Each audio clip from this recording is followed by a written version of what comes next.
Salut à tous, aujourd'hui on se retrouve pour une vidéo immersion dans un hameau abandonné.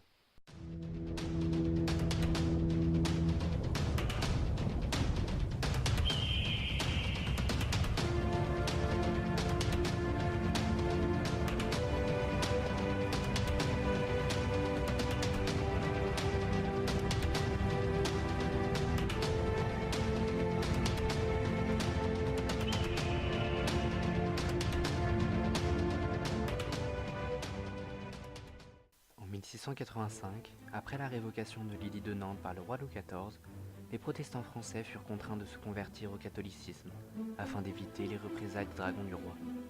Cependant, une partie d'entre eux décida de s'exiler vers d'autres pays à l'est. Les plus pauvres devaient, eux, rester dans les campagnes et se cacher dans des hameaux perdus au fond d'une forêt, entre deux montagnes, ou comme ici, dans une petite vallée.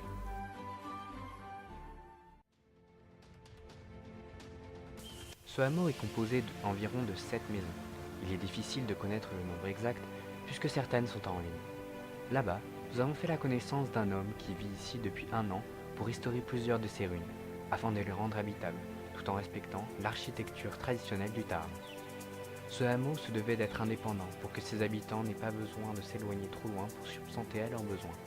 Il y a donc un four à pain, une source, actuellement à sec, un verger, des ruches traditionnelles et même un cimetière. Actuellement, un puits électrique a été installé, la réserve d'eau et la source étant insuffisantes et plus potables. Ce hameau est complètement coupé du monde. Il faut marcher environ 45 minutes sur des petits chemins avant de trouver le village le plus proche. L'habitant nous a expliqué que le dernier mort était répertorié fin XVIIe siècle. Ce dernier est mort brûlé dans la maison. Depuis, les bâtiments sont à l'abandon. Je vous mets la vision nocturne pour que vous voyez mieux.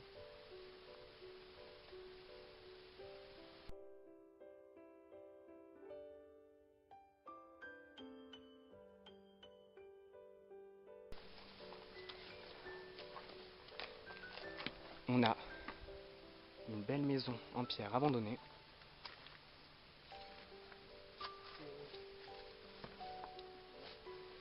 On peut voir que le plancher s'est écroulé. Non, le plafond aussi. Tout est complètement détruit. Là, en bas c'est profond, on va éviter de tomber. Là je suis juste monté par l'escalier. Donc par sécurité on va éviter de descendre par là. C'est assez Bon. rapide. La descente est rapide ici. Ouais. Par contre là c'est magnifique, c'est excellent. Voici la maison, mais cette fois-ci je vous la mets en vision nocturne pour que vous ayez un meilleur visuel. Donc en fait ici en dessous il y avait les étables et elles servaient pour chauffer la maison qui est au-dessus. Ça pouvait être des étables, une porcherie, etc.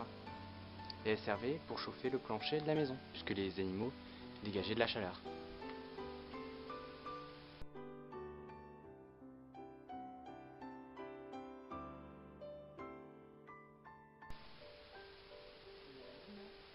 Il y a une très grande auge ici. Et là on a un lit. Là avec les ressorts, je vais essayer de vous zoomer parce que... En fait le problème de ces hameaux dans les montagnes, etc. c'est que dès qu'une maison se vide, les habitants qui sont autour pillaient les maisons, etc. Tout ce qui était intéressant, les objets, les vêtements. Du coup c'est pour ça que là, dans la maison qu'on vient de filmer, il n'y a presque rien. On a vu un lit presque détruit, une auge parce que c'est trop lourd à transporter, et un bout d'étagère parce que ça n'a aucune utilité.